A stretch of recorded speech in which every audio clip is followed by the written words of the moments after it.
Ny coopération décentralisée faritra Rotramangory sy ny département d'Ille-et-Vilaine ary ny fiaraha-miasa amin'ny direction régionale de l'agriculture et de l'élevage sampana service régional de la production animale à Rotramangory dia manao izao filazana izao.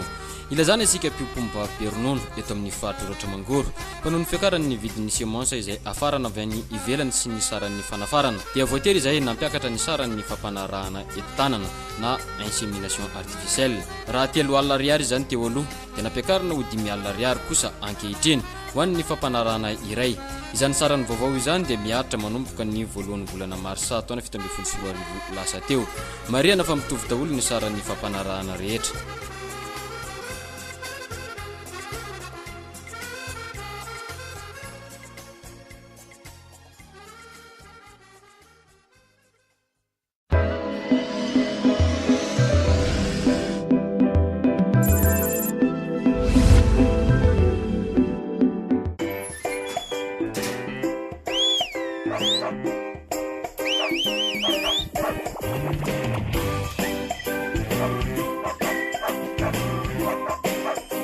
Indraindray toditra angatsiam-poziny. Aza manay, anampy anao ny lany crédit any Orange. Ividiananao tolotra misy antso na anaovanao internet. Antsoiny dièse 123 dièse na tsidio ny 123.orange.mg. Lany crédit manampy anao amin'ny fotoana rehetra. Mahasahana antotolo-piainanao Orange. L'école privée Mialinjaz, Orange Madagascar, manolotra anao ny vaovao.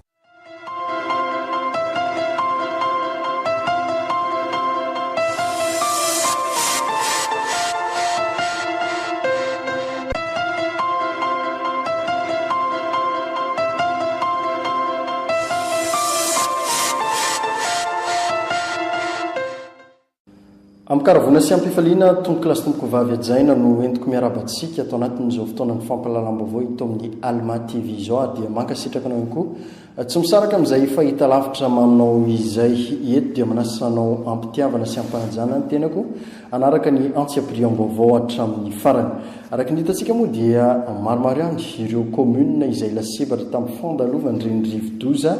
enao tato amin'ny district n'Ambatondrazaka indrindrandrindra koa nisy ary ny fijerena ny zava-misy tany amin'ireny commune ireny fidinana fotony maromarona kokoa nataon'ny préfecture n'Ambatondrazaka niaraka tamin'ireo tompona andraikitra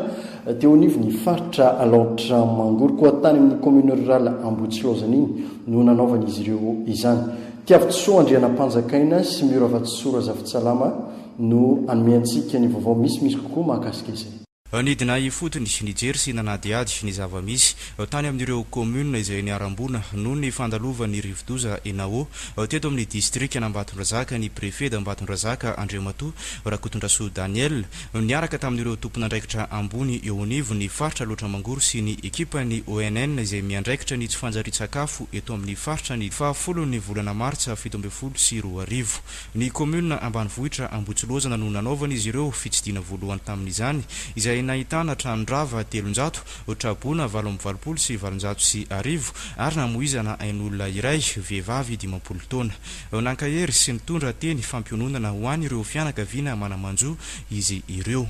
Taorian'izay dia niazo ny commune ambanivohitra Ambandrika ny délégation izay notaria ny préfet n'Ambatondrazaka. Lena ny rano avokoa ny akamaroan'ireo antota taratasy atao amin'ny braony ity commune ity. Fokotany telo no nahazona tatitra dia ny tao Betolo izay ahitana trano simba 5 trabona 530, Ambandrika trano simba 4 trabona 520 ary Ambody Atafana trano simba 20 trabona 20.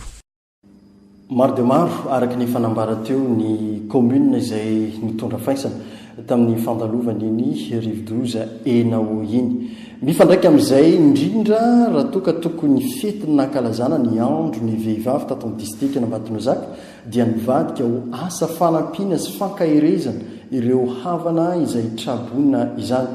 Koa nisy ary ny fisaonam-pirenena izay niarahandreo vehivavy rehetra ihany koa tato anatin'ny district n'Ambatondrazaka no entina nanamarina izany andro maneran-tany ho an'ny vehivavy izany. Nisy eo teto fa tena mahefa tokoa amin'ny adidy manandraikitra eo anivon'ny fiarahamonina ireto vehivavy ireto. nofoanana ny fetinokasain'ny fikambanam-behivavy tato amin'ny distrika Nambatonga Zaka hataony izy mahafolo martsa teo mba ho fiaraha-miory amin'ireo mpiray-tanindrazana lasibatra tamin'ny rivodoza enao na izany azy ny fampitaona izy ireo mba haneo fa maefa ny adidy eto amin'ny firenena ny vehivavy ety Ambatonga Zaka notariny député Aureline sy ny filohan'ny fikambanam-behivavy eto an-toerana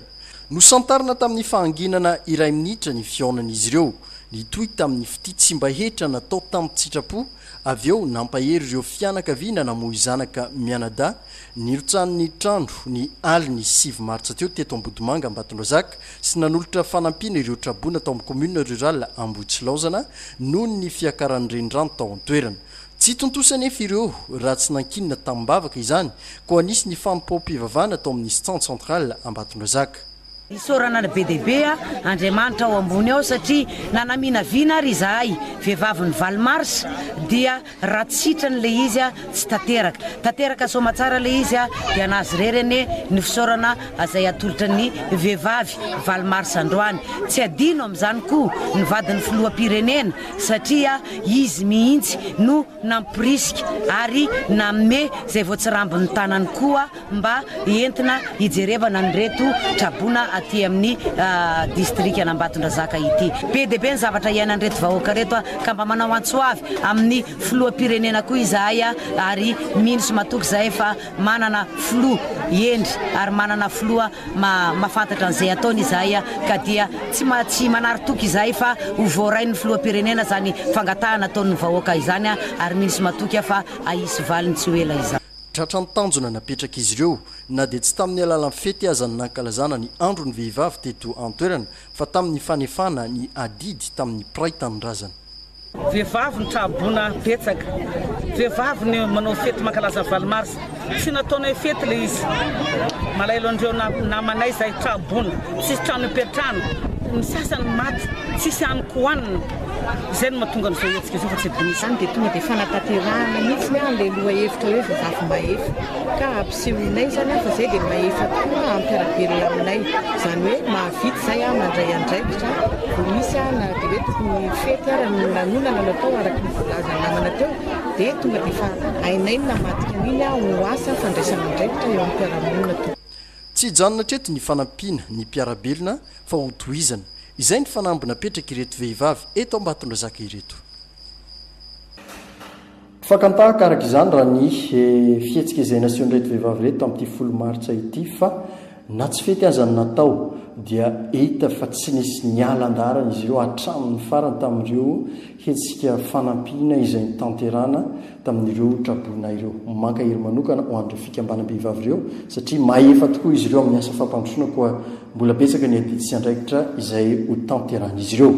lafo mavao fa nanao fivoriana ara-potoana ny teo anivo ny fitsarana ambaratonga voalohany teto Ambatonga Zaka koa nitarika izany ny lehibe ny fampanoavana eto an-toerana mahakasika ny fampatsahivana ny andraikitra izay sahanin'ireo police judiciaire na ny mpikaroka ny fandika andalana atao anatin'ny farim-piadidiny izany fitsarana ambaratonga voalohany eto Ambatonga Zaka izany ny 7 martsa lasa teo Michel Adera Randriamanalina no nanangona ny vaovao mifameno ny asa amin'ny fitsarana sy ny avy eo amin'ny police judiciaire na ny mpikaroka ny fandikan-dalàna atao anatin'ny farim-piadidi-pitsarana ambaratonga voalohany eto Ambatonga Zaka izay no anton'izao fivoriana ara-potoana izay natao teo amin'ny lapan'ny fitsarana Ambatonga Zaka izay tarehin'ny mpitsara Rakotomavo Erso Beberto sy ireo mpiara-miasa aminy fivoriana ho fampatsiahivana sy fanatsarana ny asa mba ho tomombana ho mari-pototra ny fanadihadiana sy ny famotorana izay atao amin'ny fotoana fivoriana toy izao no iarana hitadiavana ny vahaolana sy anafoanana hatramin'ny farany ny tsy fandriampalemana misy fivoarana teo amin'ny fomba fiasa ny taza moa zany dia ny hiasarasara hatranetrany eo amin'ity sehitry ny fikarohan-dalàna ty zany hoe ny asa ny tokony hiasara hatranetrany zany ny asandreo mpikaroka ny fandikan-dalàna manarak'izay moa zany dia manana ndraikitra lehibe ihany koa ny police judiciaire amin'ny famogorana misy raha zay nilazana azy nireo tsy fandriampahalemana izay mitraga any amin'ny toerana sasiny ato anatin'ity farim-piadidi-pitsarana tena ndraikitra lehibe satria aty amin'ny police judiciaire no iafara ny fanaovana andreo fanadiadiana na enquête mikasika ireo olona zay vororoya katratra amin'izany fanaovana tsy fandriam-pahalemana izany. Tokony fitaratra sy anana fitondran-tena mendrika ireto police judiciaire ireto ary atao anatin'ny fangararana ny asa ho atao. Hoentitsika maranana ny vaovao kosa amin'ity fotoana ity dia vonina tanteraka ny CENI ny hampanara-penitra ny fifidianana sy ny lisitry ny mpifidy amin'ny fifidianana ho avy io araky ny nambarany filohany dia ny maître Rakotomanana Hery. Janora Andriamalala no sendra izay vaovao izay ka mitatotra izay amintsika. Fifidianana tsy misy tomika ao anatin'ny filaminana no fanamby apetraky ny CENI. Everina hoe ny filohany raha sendra ny mpanao gazety ny televiziona loatra mangoro ny ampanara-penitra ny lisitra sy ny fotoana fikarakarana izany. Tena ao anatin'ny fanomanana zay lisy mpifidianana zay tsy indrindratsika zao satria ao anatin'ny gatsony hoe révision annuelle ny liste électorale dia najanona vonjomaika tamin'ny faraiky amin'ny telopolo volana janvier teo moa zany le izy dia hita fa nisy ny vokatra azo lazaina hoe tsara ihany satria ny tombo 5,20 isanjato le lisy mpifidianana amin'izao fotoana izao ary everina fa amin'ny fampiantona tanteraka an'le izy amin'ny faha 15 ny volana avril ho avy zao dia hiakatra mety tonga hatrany amin'ny 9 isanjato ny fiakaran'le lisy mpifidianana na izany na tsy zany dia entanina ny mpiaramonina rehetrarehetra zany mba anamarina ny anarany any amin'ny fokotany amin'izao fotoana izao zany mba ahafahantsika tena manana lisy mpifidianana madio ahafahantsika mandroso tsy ampiahiahina amin'ny fifidianana manaraka rehetra zay ho avy eo. Fananazava ny heviny ny amin'ny makasika ny anemorana na tsy ny fifidianana ny tenany. Ny fifidianana moa zany dia voafaritry ny lalam-panorenana ny fomba fanatanterahana an'le izy dia raha ohatra ka ajain'ny be sy ny maro zay lalam-panorenana izay dia azo antoka ny fandehanana ny fifidianana. Azo sy adidy moa ny mifidy ko anjaran'ireo izay tonga taona ny manamarina ny anarany inonivon'ireo ratsamangaiky amin'ny sahana izany. Mialoha tena maranantsika ny vaovao dia tsara ampahafantarana antsika fa dia misy ny akony fandalovan'ny rivo-doza ihany koa tany anatin'ny sisikona parafara voliny dia atao amin'ny Japon Moratelo nisy efitrano-tsekoly roa izay rava tao anatin'izay rivo-doza izay. Eto ihany koa tompo kilasy tompo vavy no amaranana ny vaovao mandrapitafy fa mandrapiresaka ho amin'ny manaraka indray mirary farany herinandro mahafinaritra ny kipa rehetra eto anivon'ny Alma TV ho amin'ny latsinainy indray filony tompoko.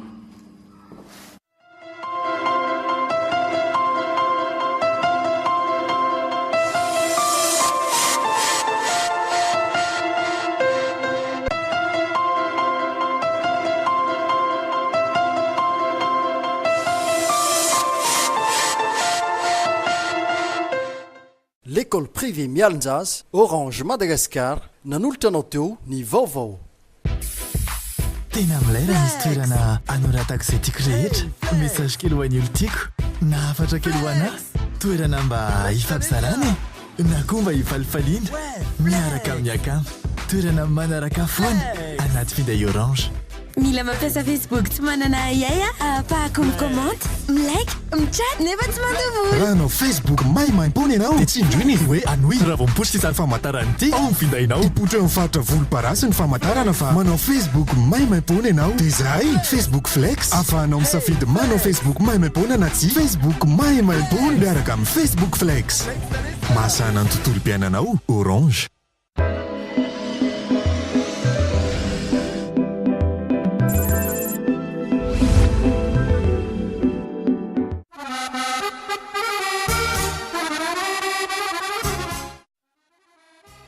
ny coopération décentralisée faritra roatra mangory sy ny département d'Ille-et-Vilaine ary ny fiarah-miasa amin'ny direction régionale de l'agriculture et de l'élevage sampana service régional de la production animale aloatra mangory dia manao izao filazana izao